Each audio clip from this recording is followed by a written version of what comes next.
Good evening and welcome to Bahrain Today.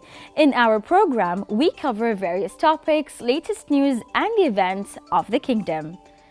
I am Fatma Al-Basigi and this is Bahrain Today.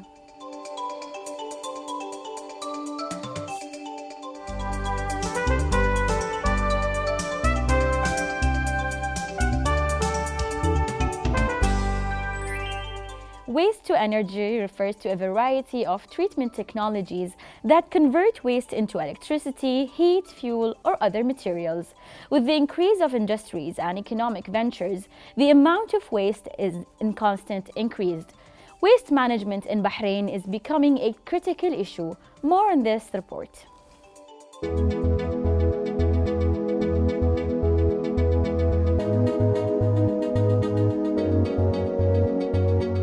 The British Council, in partnership with the Embassy Science and Innovation Network, hosted a waste-to-energy panel discussion in Wyndham Grand Hotel, which will be addressing the current landscape in Bahrain, and they discussed the processes, policies, and necessity of waste-to-energy technology and possible forms of future implementation. So today's event is about waste-to-energy panel discussion. It is intended to address the current situation and landscape in Bahrain, and what are the policies and the implementations and the necessity of, looking into this topic and seeing in which ways waste can be turned into energy because of the current situation that Bahrain is in. We're very delighted to have panelists from UNEP, Environment Arabia Director, Halil Engineer, representatives from the SEU. Waste-to-energy refers to a variety of treatment technologies that convert waste into electricity, heat, fuel, or other materials, as well as a range of residues. Thermal waste-to-energy, also known as incineration with energy recovery, is a major waste treatment method in some developed countries and the most widely adopted technology that dominates the waste-to-energy market. Well, the event has been brilliant so far, and the panelists are amazing. They have a lot of experience, a lot of knowledge that they have shared, and they started with a good structure from the higher level. We've got the awareness about the wastes and the categorizations and certain research that they have created, and then they delved onto the categorization and how to utilize that. We've went on the current usage in the country. We've got the landfill, and we've got the utilization of the landfill, and how can we minimize the number of waste that we can have, so in order not to increase that quantity there. Waste management in Bahrain is becoming a critical issue, as Askar, the only existing landfill dump site in Bahrain, is expected to reach its capacity within the next few years. Waste generation is increasing yearly, with waste coming from domestic, medical, agricultural, and industrial sources, which varies in the risk that they pose. It's basically trying to bring awareness and trying to build, have people more aware of the impact that it's gonna have, and how recycling is really useful as a step to have waste to energy platforms and everything. And this event is kind of bringing it all together and building a community surrounding that. The limited size of the country, coupled with the increasing urban sprawl, together make the availability of safe disposal sites critical, as waste is bound to have serious impacts on air, soil, and groundwater quality in the surrounding areas. The government is trying hard to improve waste management scenario by launching recycling initiatives, waste-to-energy project, and public awareness campaign. Today with us are the event organizers of the Waste to Energy panel discussion, which took place on the 30th of December 2019. Director of British Council, Mr. Richard Roos, and the environmental specialist, Maram Al-Sabagh. Good evening and welcome to the studio. Good evening. Mr. Richard, in the beginning, can you tell us why did the British Council decide to organize the event?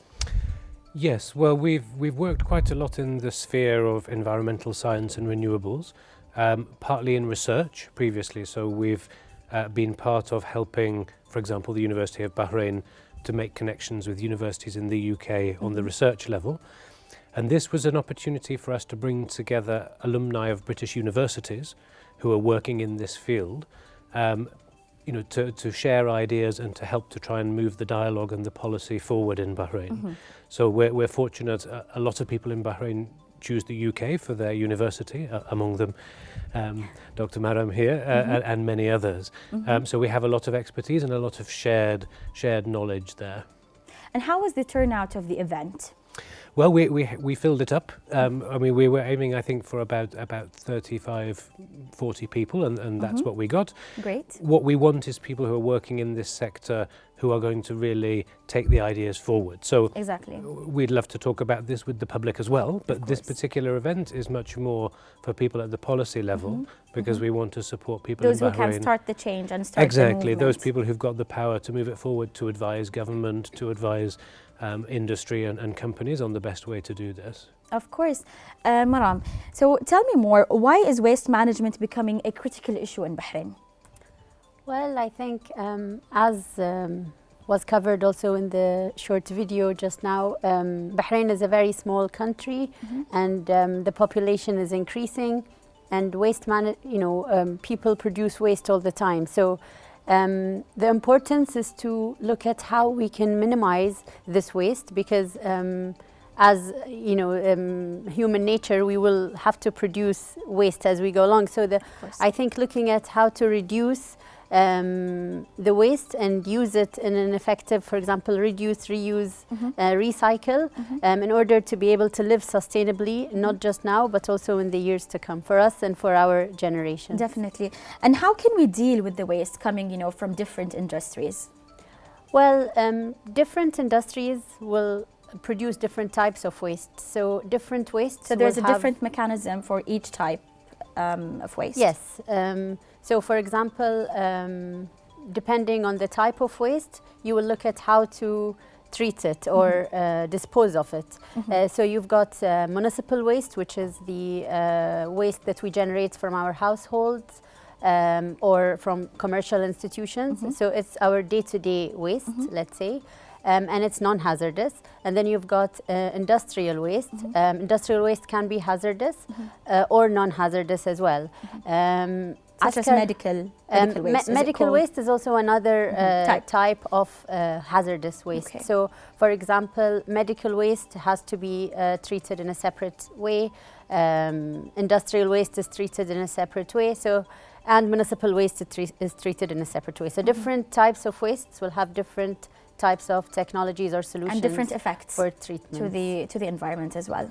Of course, some wastes are easy to recycle, reuse. It depends on what you have in terms of, let's say, capacity within the country. For example, municipal waste here in Bahrain gets landfilled in Askar landfill, but we also, as individuals, work on trying to reduce, minimize. So for example, if you look at packaging as an example, we can reduce the packaging of food so it all material, starts with awareness, like how to reduce. It's the top of the pyramid. Yes, let's say. how to reduce the contribution to waste, and then the effects will also be reduced. Definitely. So what were the main topics discussed during this panel discussion that was organized? So the panel discussion was mainly on waste to energy. So how can we take waste materials and convert it into energy? So incineration is one of the main methods, obviously. And so by doing this, you reduce the weight. So you reduce the amount of waste that you need to dispose of, and at the same time, you can generate energy out of it. So this can be considered a type of a renewable energy. Of course. So the discussion at the panel was mainly on waste to energy, advantages, disadvantages. Can we have it in Bahrain? Is it suitable?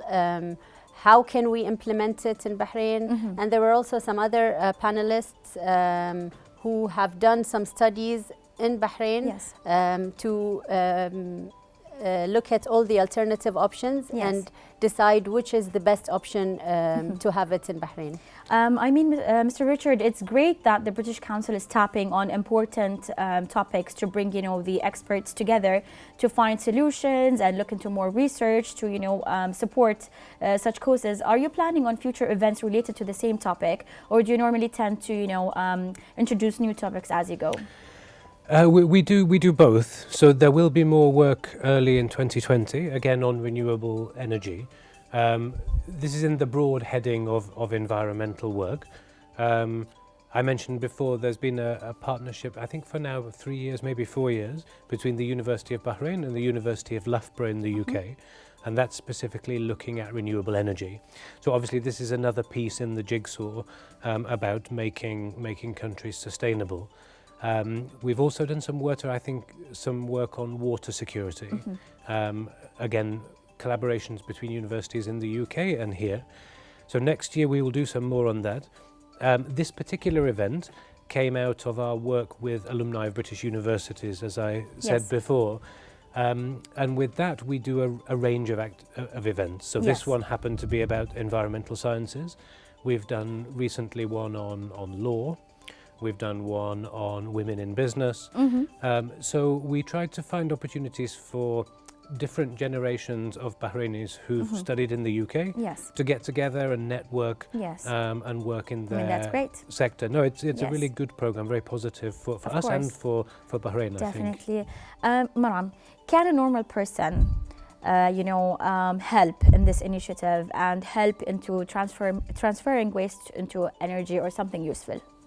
Definitely. If we look at we call it the waste hierarchy, reduce, reuse, recycle, the top. Reuse, you can take a plastic bag and instead of throwing it, you can reuse it to put or just it for switch from plastic to something, other than yes, plastic. if you switch. So if you talk about biodegradability and plastics being harmful to the environment, then definitely switching to paper. But reuse comes even before recycle. So as a person, I can recycle. I can, for example, clothes. There are some charities here in Bahrain. You can see across the streets boxes that you can put used clothes. What they do is some of them shred them and then use them again to make new clothes, for example, or you can make sofas, any type of clothing. So there are there's a number of different options that an individual can do at his or her own home in order to convert waste into something useful. Perhaps converting it into energy is something that is out of our control or out of our hands. It all goes back to the butterfly effect. Like one single action can lead to a bigger action. Of course. Thank you so much for being here with us tonight. No problem. Thank you. Thank you. Thank you. Viewers, we will be back in a bit.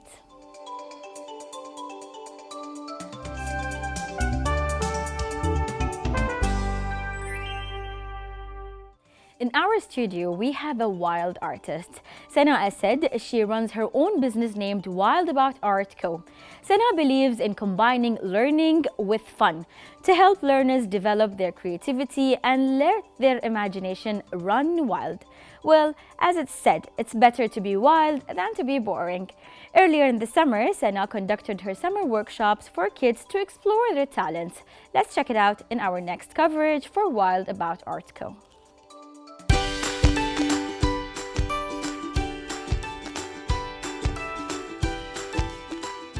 I decided to have a little fun and take you to Wild About Art Co., where kids get to explore their talents and have all the fun they can. We are doing art mixology. Art mixology, we are combining all the different techniques and mediums together, so kids will experience all the mediums like watercolor, pastels, acrylics, charcoal. The kids looked like they were having the time of their life. Who doesn't love painting unicorns? We're drawing a rainbow and the sky, and then after this we're gonna draw a unicorn to stick it on. The rainbow colors, and it's red, orange, yellow, green, blue, and pink. I like drawing unicorns because they're pretty and I love colors. We're drawing a rainbow and so far we just done the background. So after the background we're going to draw a unicorn, cut it out, then we stick it on.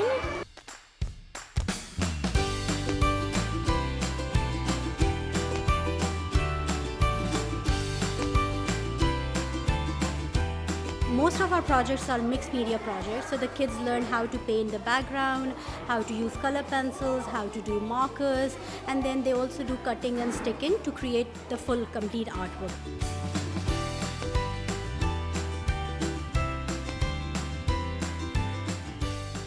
Everybody loves art. Even if you're not an artist, you can be into art in some way or the other. I'm not an artist, but I just love the colors. What is your favorite color? Pink. Are you enjoying your time here? Yes. How much do you love unicorns? A lot. It's fun painting Are you too. enjoying your time here? Yes. Yes? Yep.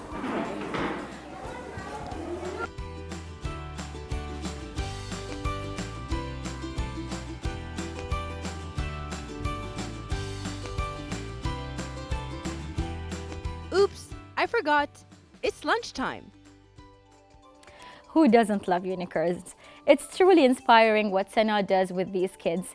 But she's with us here today in the studio to talk about her art. Hi Sana, how are you? And welcome to our studio. Thank you very much for inviting. I'm good. How are you? I'm good, thank you. So Sana, the first thing that catches my eye is the name Wild. Tell me, why Wild? Okay, because I feel that we give freedom to work without any boundaries and without any pressure. So when children walk in our studio, we have step-by-step guided drawing, but then after that they are free to use different mediums, different material to explore, and that's what we want to see when they are free to do what they like to do. And how long have you been doing this now? It's been 5 years now. 5 years, your studio, Yes. you started it since 5 years ago. I started in 2015, and now next year, February, we will be celebrating our 5th anniversary. Happy anniversary. Thank you. So is it just for kids or for adults as well? Yes, we started with the kids only, but after that I got inquiries from different adults, and then they want to come and learn from me. Parents mostly? Parents and different people. So then I Yes. thought, let's announce different adult workshops. I used to do some seasonal sip and paint workshops also in different restaurants, and even some paint parties. That's what I want to know also. What kind of workshops do you conduct for both, kids and adults? For children workshops, I have different plans. For children who are 3 to 5 years, I used to call it Little Picassos, where we are mainly focusing on their fine motor skills with painting and different other mediums. Then we have 6 to 8 years old, which is called I Can Draw, where the lessons are mainly focused on drawing skills, like basic object drawings. Yes. After the drawing lessons, they learn how to paint and how to use different mediums together, like watercolors, acrylics and temperas. Then I have another plan which is for children who are 9 to 12 years and teens. That is called art mixology. Yeah. In that we explore, and also it called Meet the Masters. So where they explore different masters, like different artists, and they learn about art history, they create their own work, and they choose their own mediums to work with. Like some of the children just want to work with acrylics or oils, or maybe some pencil sketching only. So it depends on their preference. It depends on their preference. preference of what they want, and then we take them according to their choice. I mean, after the video, I'm sure you're using a lot of glitter as well. Yes, I With love unicorns. glitter. I love glitter. doesn't? Yes, so I give freedom for my children to go and do what you want to. But yes, there are little limitations, that we mix some glitters with some different glues, so it won't be everywhere spread out. But yes, I mean, glitters before are- moving to your beautiful paintings here tonight, I want to know, do you have an advice for parents, like how can they use art at home to, let their kids explore their creativity and be themselves? Don't restrict them to do this or do that. Let them do what they want, and whatever they do, always motivate them and appreciate them. Okay. Because sometimes we have seen parents come and they start judging the other children's work, and they start asking their own child that why you did this or why you did not do that. Comparing. So don't So compare. each kid has his own Exactly. capability, They his have- own imagination. Exactly. So don't compare with others. Let them do what they are doing. Motivation is the main thing. Yes. and it's fine. Expect a lot of paint on the wall, on the Of furniture. course, of course. They're just kids. Our having table fun. is full of paint. Yes. It's full of paint. First, initially, Yes. we were using some plastics and mats, but then we said, let it It's be. beautiful, It's yes, beautiful. It is. This is yes. how. And after the painting is done, we ask the children, okay, now it's a free time. Let's do some painting on the table Yes, to decorate. yes, that's beautiful. So yeah. So do you want to talk to us and tell the viewers about the paintings here with us in the studio tonight? Okay, after like because I'm teaching from last 10 years, before I was in Saudi Arabia and teaching in a school, then we moved to Bahrain and I start my own studio. So I was already getting a lot of different techniques and different mediums. So I thought, let's start and do some my own work. That is my first painting which I started, and that is one. yes, Yes. that is the motherhood. And this painting is basically the me and my daughter, It's beautiful. because you know, your firstborn is always very close to Special, you, yes. very special. So These are the ones you experience everything for the first time with. Yeah. exactly, these are my few first painting, especially this one. And then because Bahrain is like a home, like the way Bahrain accept everyone, and it's like just home away home. So I always try to add some of the elements from Bahraini culture. That's beautiful. Which I add some Bahraini doors in her dress. Yes, I can see that. Yes, and then some stencils in the background, the colors. So even in this painting you can see, because I'm really inspired by this building. Yes, the and colors, I mean the combination of Yeah. colors is just amazing, and I'm really interested to know about this painting. What kind of you know, artist it's called, like the letters that are using, Yeah, the the- colors. As I said that I'm already inspired by Bahraini culture and Arabic. So Arabic calligraphy is one which I always try to add. So I use stencils here, and the mixed media technique is used in this. So there's a lot of layering technique Elements, in yes. this. Yes, a lot of layerings. Yes. I started with the background, then stenciling, then spray technique is there. Some charcoal and ink is there. Beautiful. And what's the story behind this girl? Okay, yeah. It's like a wise. If you will notice, there is a lot of alphabet, like Arabic letters on her head. Yes. So it's like a, and the face is very soft.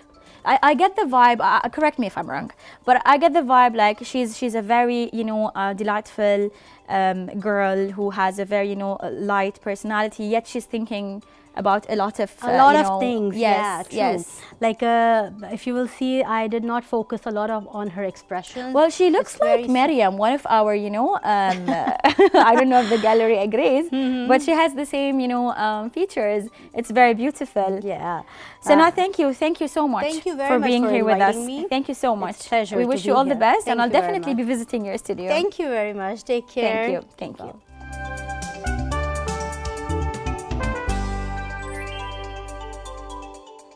From arts to sports, regionally, Taekwondo is very popular, especially because it's an Olympic sport. Its popularity has been progressing noticeably since the beginning of the 90s. Locally, it's growing slowly, with people's awareness being more focused on the importance of knowing self-defense techniques generally. But to more people, they are training with Taekwondo more, and the sport is growing.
Today we have with us the president of the Bahrain Taekwondo Federation.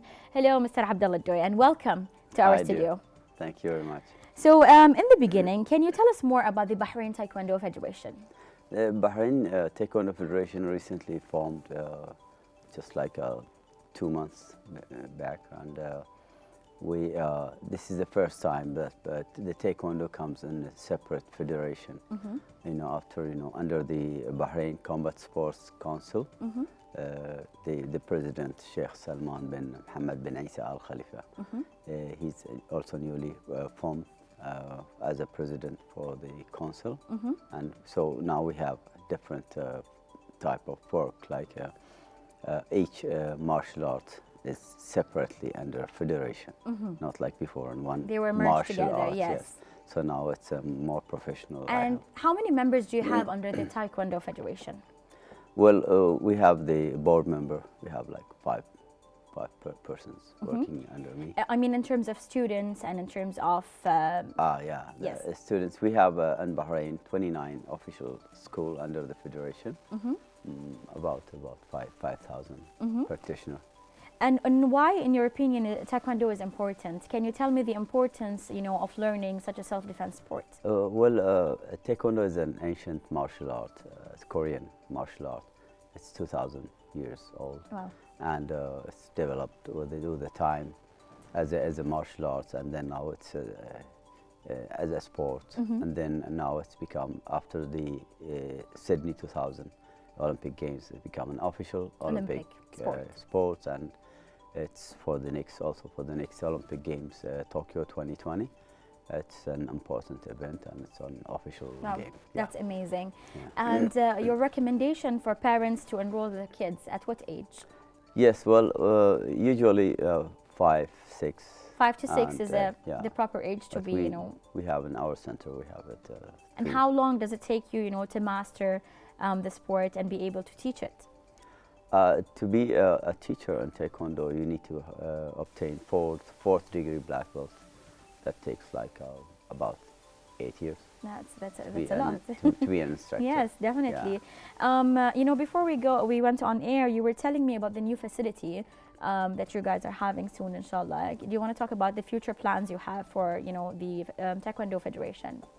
Yes, well, we have the two separate things now. We have the federation. We have a all new modern plan for the futuristic vision and plan for under the council.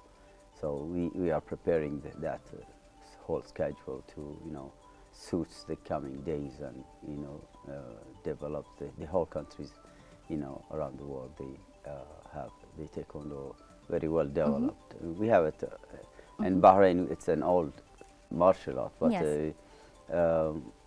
The recent years there was like a drop down in the sport. And now the popularity is increasing. Yes, now it's increasing. People are more hopeful, and we are we more cautious about the importance of such sports and to teach it to kids.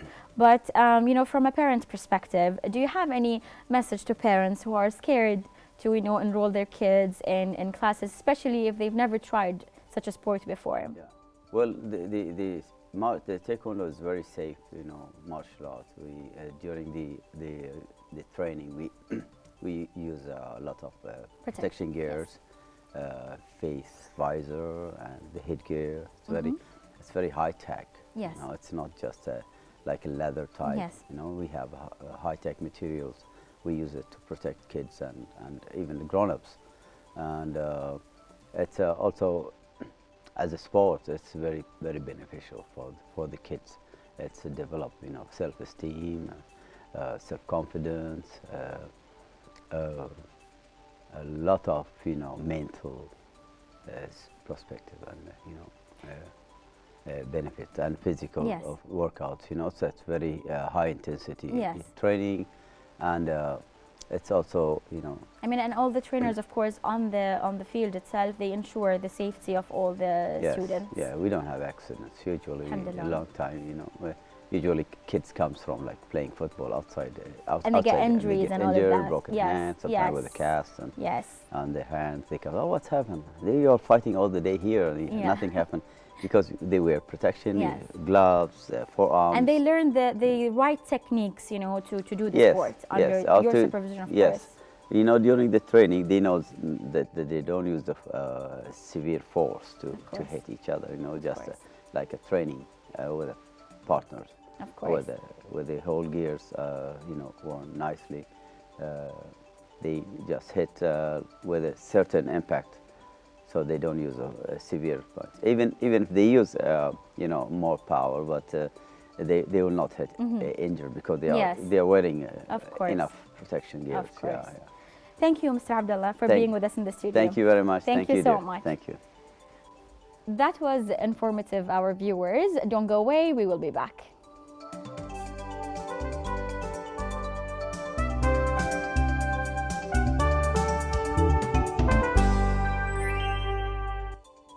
Hope you guys have enjoyed watching today's episode and enjoyed all the information we had to offer. Before we go, we thank you for watching and we will see you tomorrow for more excitement. Don't forget to leave your inquiries and suggestions on social media mentioned on the screen. Thank you for watching and goodbye.